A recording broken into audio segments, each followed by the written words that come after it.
Another reason you don't want the incorporation is because you're going to have light noise. You're going to have more traffic. You're going to have, light pollution. You're going to have more traffic. You're going to have starter homes, and you're going to have younger people, and you're going to have cannabis dispensaries, and you're going to have all of those things. And we can say, all right, well, those things aren't necessarily bad, but do we really want them? And do we want them in all that they imply? I don't think Santan Valley should incorporate.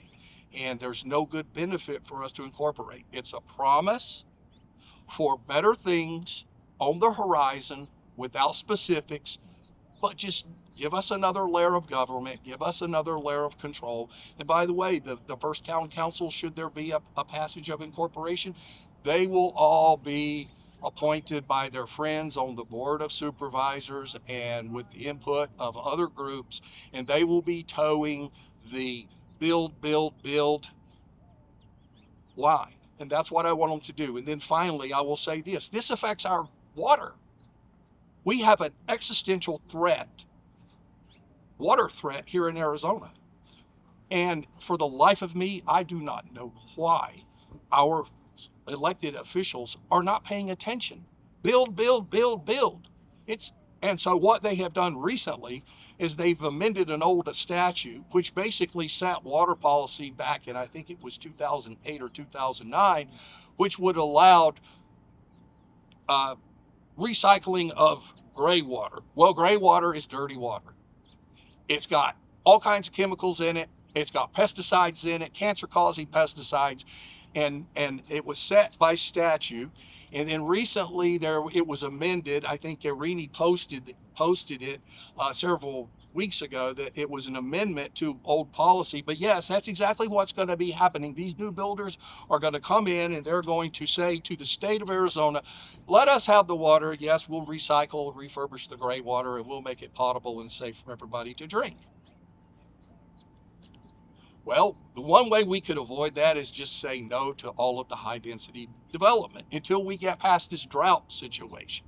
And there will come a day when that drought situation will abate and we probably will get normal rainfall. But it's not going to happen, and it's only going to be made worse if we just forget the realities of our drought and just build. That means we need to watch commercial building for sure, as well as residential building.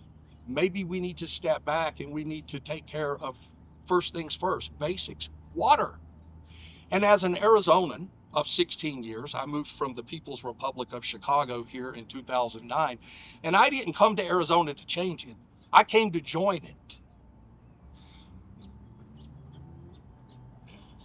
And if we don't, I like this lifestyle. And if we don't change, we're going to lose this lifestyle. We're going to lose the big property, the quiet property. I'm going to lose my ability to go out, lie in my hammock, and look at the stars without all the commercial crap, the light pollution. So I'm going to ask you to vote no on Prop 495. I've been asked to sort of address how incorporation will affect the water issue.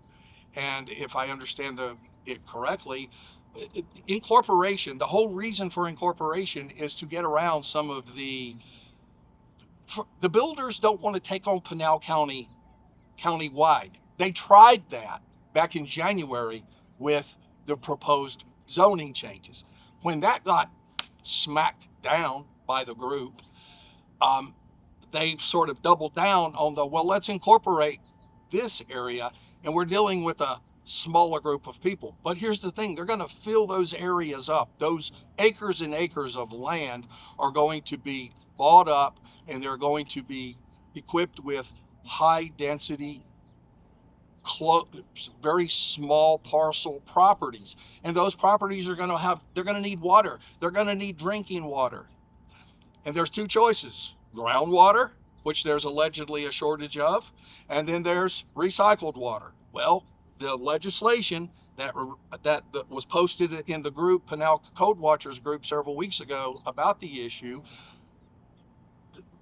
Basically, the legislature has told builders, if you recycle the water and give us and put in the systems, it's okay. You will be guaranteed water. It's sort of as I understand it, it's sort of a condition of them getting to build. So basically, to boil it down, the state is saying, if you'll recycle the ground, if you'll recycle gray water, make it potable for human consumption or fit for human consumption, we'll give you your building permits. We'll give you your water guarantees.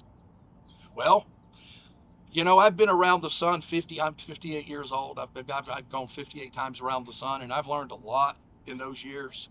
And um, I consider myself sort of somewhat of an insightful person. And I can tell you, the builders are going to cut corners. There's not going to be good checks on that.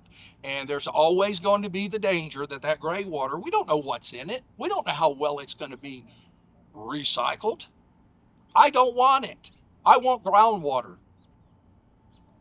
I don't want recycled water. And Arizona should take, and our elected leaders, by the way, our leaders don't represent builders from China. They don't represent would-be builders from the Dakotas. They represent Arizonans, and Arizonans have a right to have their government represent us, not outsiders. And so that's how I feel like the incorporation issue and the development that's going to ensue necessarily is going to impact groundwater. And it's not immediate now because they never tell us the truth. Another example is I went to a town hall held by Supervisor Miller, and he told the few in attendance there was probably 20, 25 in attendance down in Casa Grande back in April. And he told the few of us there that he had information that there was 100-year supply of water. If my memory serves me correctly, he also boasted that he serves on CAP, Central Arizona Project Water Board. Okay, well, if there is 100-year supply, then why are we recycling gray water and consuming it? We're just not being told the truth. And there's this tension between the power elites, the political class, and the people who make the world go round, the capitalists. And I love that dynamic. And then there's the people, individuals, who all we have is our vote. But we're cut out of the process because the corruption and the bribery and things that can happen are happening in the planning and zoning commissions all across the country. They're not elected officials. They're friends of the supervisors. And because they're not elected officials, there's no lobbyist registration requirements about contacting them or anything. And because they're volunteers, you're not really going to be able to do much, but they don't answer to anyone. And they make decisions that are impacting our property values, our way of life, and they're not even, and we can't, and they don't even answer to us. So that's one of the reasons I think our groundwater should be central to the incorporation issue and development.